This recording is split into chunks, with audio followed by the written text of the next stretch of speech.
Disclaimer, sebagian riwayat tentang Nabi Idris berasal dari kisah yang berbeda-beda penafsirannya. Ada yang menyebut beliau hijrah ke Mesir, ada yang menafsirkannya tetap di Babilonia, ada yang menafsirkan diangkat ke langit secara jasad. Ada pula yang menafsirkan ketinggian derajat secara maknawi. Intinya kita mengambil jalan tengah. Yang pasti Nabi Idris adalah Nabi Allah yang mulia, seorang guru ilmu dan teladan ibadah. Hal-hal yang diperdebatkan cukup kita jadikan tambahan pengetahuan, bukan kepastian mutlak.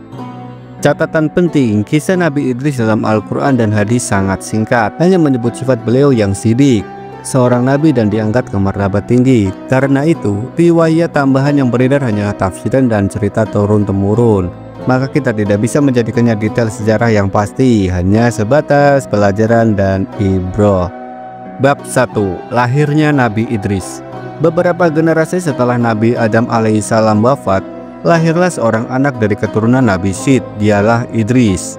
Ia tumbuh di tengah masyarakat Babilonia, daerah yang subur namun mulai diliputi kelalaian. Manusia kala itu lebih sibuk dengan dunia, melupakan ajaran Allah yang diwariskan Nabi Adam.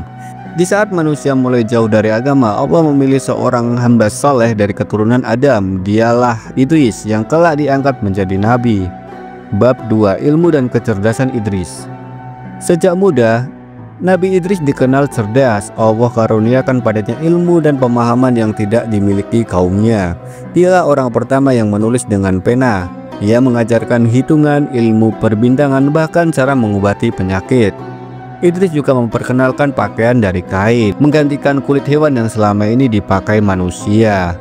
Idris bukan hanya seorang nabi, ia juga guru besar. Dari tangannya lahir ilmu tulisan, perhitungan, dan keterampilan yang membuat umatnya lebih maju. Bab 3. Dakwah di Babilonia. Allah mengangkat Idris sebagai nabi, menyeru kaumnya agar kembali menyembah Allah. Namun banyak dari mereka menolak. Mereka lebih memilih kehidupan dunia dan melupakan akhirat. Meskipun begitu, sebagian kecil pengikut setia berdiri bersama Nabi Idris. Wahai kaumku, sembahlah Allah semata. Jangan biarkan dunia melalaikan kalian. Sesungguhnya kehidupan ini fana dan akhiratlah tempat kembali.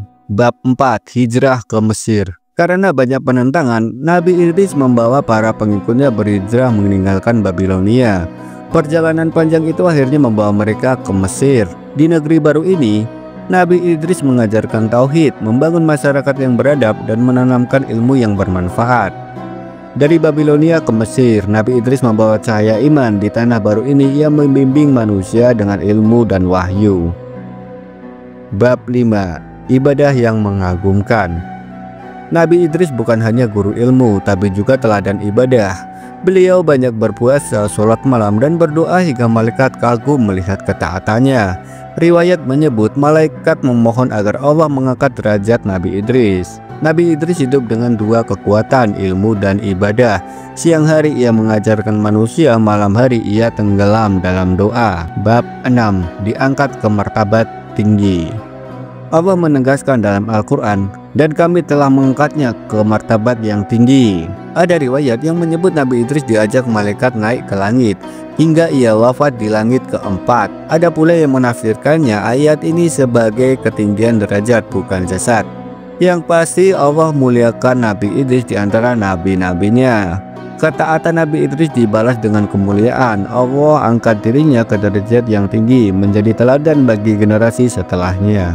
Bab 7. Hikmah dari kisah Nabi Idris. Ilmu yang bermanfaat adalah warisan Nabi. Kesabaran dalam dakwah adalah kunci. Ibadah yang tekun meninggikan derajat seorang hamba. Inilah kisah Nabi Idris alaihissalam, seorang nabi yang Allah beri ilmu, kesabaran, dan kedudukan mulia. Dari kisahnya kita belajar untuk mencintai ilmu dan sabar dalam dakwah dan tekun beribadah.